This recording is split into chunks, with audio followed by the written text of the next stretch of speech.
Para ayudarnos a entender lo que ocurre en Venezuela, agradezco que de nuevo estén con nosotros el embajador Ricardo Pascoe. Él es ex embajador de México en Cuba y muy reconocido analista internacional. Y Hannah Nelson, ex diplomática estadounidense, que también nos ha estado acompañando pues, por más de un año, año y medio de lo que tiene este programa aquí en ADN 40. Antes de continuar con nuestro análisis, tenemos en la línea, y quiero agradecer que nos esté también acompañando esta mañana, Reinaldo Díaz, es exalcalde de El Altillo, esto es en Caracas, Venezuela, y también, fíjese qué interesante, es el vocero de la Asamblea Nacional aquí en México y por ende, pues también se considera como el vocero de Juan Guaidó. Muy buenos días, Reinaldo. Muy buenos días, Ana, y gracias por permitirme este espacio. Oye, ¿nos podrías tú poner al tanto de lo que está sucediendo en este momento en Venezuela? Sí, por supuesto. Mira, actualmente lo que está pasando es que fuerzas actualmente del presidente Guaidó se están dirigiendo a los cuarteles. Esto quiero decir, la sociedad civil en conjunto ya hay varios activos de policías que se están sumando a las manifestaciones para solicitarle a las Fuerzas Armadas definitivamente, al grueso de las Fuerzas Armadas, a que se ponga del lado de la Constitución y que definitivamente se ponga del lado del pueblo de Venezuela. Ya más temprano tuvimos información que un helicóptero del ejército cayó casualmente además en el municipio donde yo fui alcalde, el municipio de El Altillo, del área metropolitana de Caracas.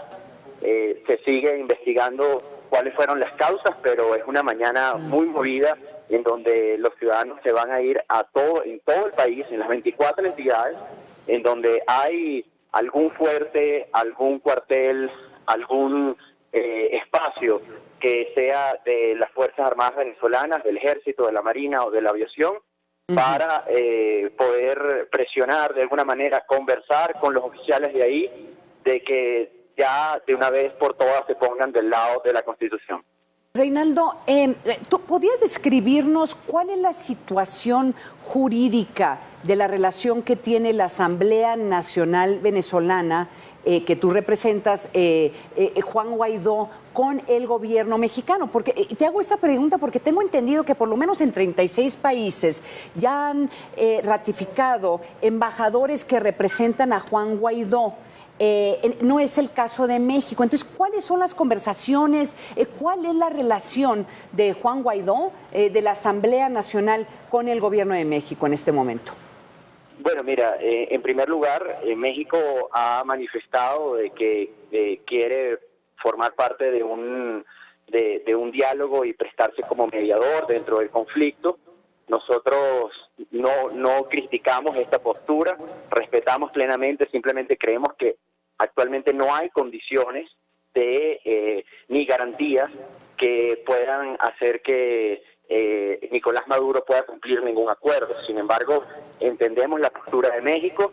Desde el punto de vista diplomático, se ha mantenido por parte del gobierno de Juan Guaidó el respeto a los tratados internacionales en materia de convención diplomática, en donde principalmente por un principio de reciprocidad, mientras no haya un reconocimiento pleno por parte del gobierno mexicano a Juan Guaidó, no nos vamos a atrever, por lo menos hasta el momento, a menos que cambien las condiciones, de nombrar una representación como tal. Sin embargo, México, al prestarse como un posible mediador dentro del conflicto, es importante que tuviéramos alguna representación o contacto directo con lo que México estaría planteando aquí en caso de que sea necesario, porque como lo ha comentado nuestro presidente, todas las opciones están sobre la mesa y nosotros hemos mantenido el contacto con algunos cuerpos de Cancillería que han además dispuesto un equipo especial para tratar el tema de Venezuela. Reinaldo Díaz, representante de la Asamblea Nacional venezolana aquí en México, representante o portavoz del presidente o presidente interino, Juan Guaidó, te agradezco muchísimo que nos acompañes esta mañana.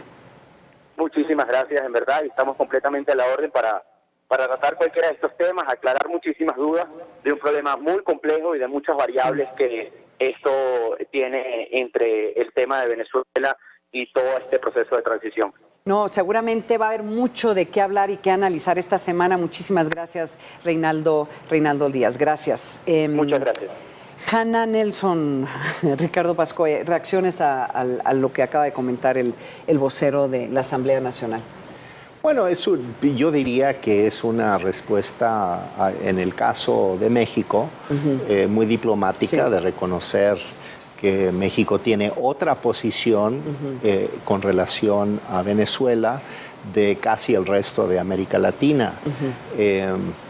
Y que, bueno, ahí hay de todas maneras una discusión de fondo que se tiene que dar aquí internamente en México acerca de el significado y el alcance de esa política de no reconocer, por ejemplo, prácticamente a las partes beligerantes, porque esto es algo que hizo México en el conflicto en El Salvador hace años, de que quizás no se reconoce como embajador a un movimiento beligerante en un país, pero se le reconoce en tanto beligerante como representante de una parte importante. Para poder ayudar en una negociación. Para poder asistir a la negociación. México no ha tomado esta decisión y eso llama la atención porque da la idea de que México está más del lado de Maduro que del lado de, no Guaidó, sino de buscar el diálogo que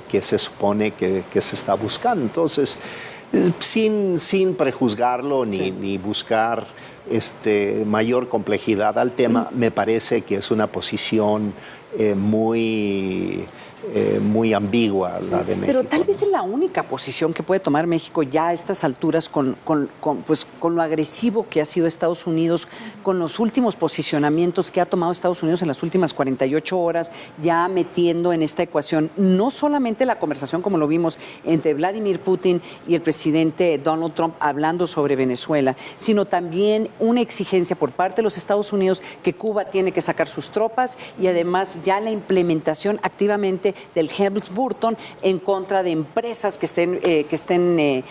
tengan empresas que tengan finanzas o comercio en Cuba. Muy confuso. Se está enredando mucho esto, Hanna. Sí, es interesante porque México esencialmente se ha sacado de la discusión, ¿no? Entonces, si cualquier uno de esos temas era algo que le preocupaba al gobierno mexicano, pues no tiene mucho que pueda hacer porque no hace parte del grupo, ¿no? Hasta inclusive Uruguay está mucho más dispuesto a apoyar, a negociar, a hablar que México. México en realidad, si antes, hasta noviembre, tenía una posición mucho más dispuesta a la negociación y pro oposición también, el hecho de que simplemente no va a reconocer la oposición, el hecho de que no hace parte más de las discusiones del Grupo de Lima, todo eso saca a México de la mesa, de la jugada y del tema más importante para América Latina en este momento, todos los países que es Venezuela. Pero ¿saben qué? A ver, el problema también es que esto, y lo comentamos Ricardo y Hanna en la última hora, cuando teníamos el noticiero en inglés, que parte del problema ahora es que hay la impresión de que ahora la negociación va a ser entre los elefantes, ¿no? Entonces, entre Vladimir Putin, Donald Trump, y ellos parecería que lo que estamos escuchando y viendo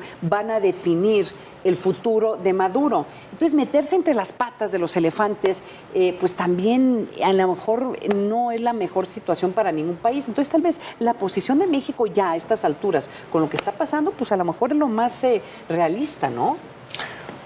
Bueno, yo lo que creo es que México tiene la capacidad de reconocer fuerzas beligerantes. Sí. Como lo hemos hecho antes, no es una novedad jurídica nueva para nuestro país.